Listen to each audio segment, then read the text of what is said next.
이재명 대표는 협박이란 발언을 한 적이 없다라는 대목이 있습니다. 오늘 판시에.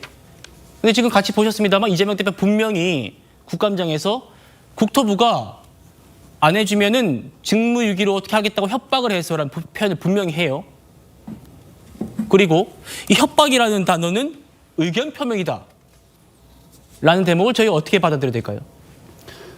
판결문은 보지 않은 상태에서 예. 저렇게 썼을까 싶은 생각이 일단 드는데요. 이재명 대표는 국토부가 직무유기로 협박 직접 언급 안 해. 이 부분이 오늘 이거는 이제 판사의 직접 워딩을 이제 저희가 기자를 쳐가지고 그대로 보여드리는 거긴 합니다. 이게 전체적으로 의견 표명이라고 판단을 하면서 이제 저렇게 언급을 했다고 하면 예. 앞뒤 맥락과 연결시켜서 봐야 됩니다. 근데 뭐 자료화면에서 봤듯이 저런 식의 표현이 있는 건 맞죠. 근데 판단할 때 저렇게 기재를 했다고 하면 그런 발언이 없었다 이런 게 아니라 저 발언의 어떤 맥락을 설명하면서 저게 기재됐을 가능성이 있어서 뭐 협박이란 말을 썼는데 안 썼다 이렇게 판단했을 것으로 보이지는 않고요.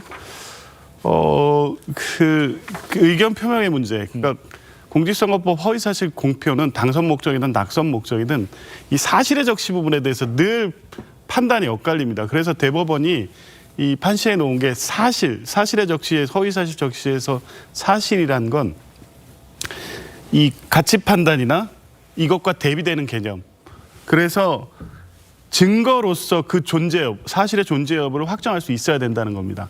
그러니까 이 국토부 협박 발언도 처음에 검찰은 공소 제기할 때는 그 국감장에서 이 부분 발언만을 특정했던 것으로 보입니다. 그런데 하항소심 재판부가 이 발언만을 하는 것이냐 아니면 그날 국감장에 있었던 발언 전체를 공소사실의 허위사실 공표로 보느냐 하는 거냐라고 이 확인을 냈고 그래서 검찰이 그날 있었던 발언 전체를 이 허위사실 공표죄의 허위사실 공표 부분으로 이 공소사실을 변경했는데요. 예. 이제 그렇게 되니까 이 판단이 단순하게 이게 허위 그 직무유기에 대한 협박이 있었다 없었다가 사실 여부로 판단할 수 있는 것이냐에 대한 판단이 분명히 될 수 있었던 것 같습니다. 왜냐하면 네. 특히 이제 의견 표명으로 보는 것은 이게 앞선 그 맥락들 뭐 그때 국토부가 어떻게 얘기했고 종사항 관련해서 어떻게 했고 5개 이전 대상 부지 문제에 대해서 예. 국토부가 어떤 얘기들을 쭉 해왔고 이런 거를 설명하는 과정에서 마지막에 이제 이 식품연구원 부지 부분만 나중에 국토부가 특정해서 용도 변경 얘기를 언급한 공문을 보냈거든요.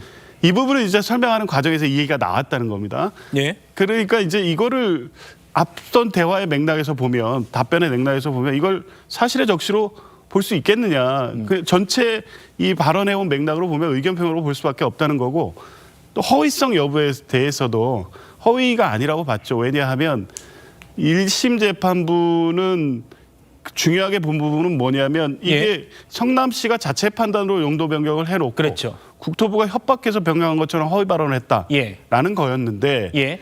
이 허위 사실 공표에 있어서의 허위 사실 부분은 이 바로 특정된 발언, 협박이 있었느냐 없었느냐, 그걸 직무유기죄라는 표현이 있었느냐 없었느냐 이 부분만을 보지 않고요. 전체적 맥락 속에서 이거를 허위라고 볼 수 있느냐를 전체적 보는데 맥락. 이 공문, 앞선 공문, 새 국토부의 공문의 내용에 보면 최초에는 여러 가지 뭐 혁신도시법이라든가 공공기관 이전 관련된 법률들을 명시를 하면서 용도 변경 등을 통해서 이전될 수 있도록 적극적으로 협조해달라는 협조의 내용이 있지만 이게 반복적으로 가면서 압박으로 느낀 겁니다. 그래서 이 직무유기에서 뭐 협박, 국토부에 협박이 있었다 표현 전에 이재명 대표도 계속적인 압박이 있었다는 표현을 씁니다.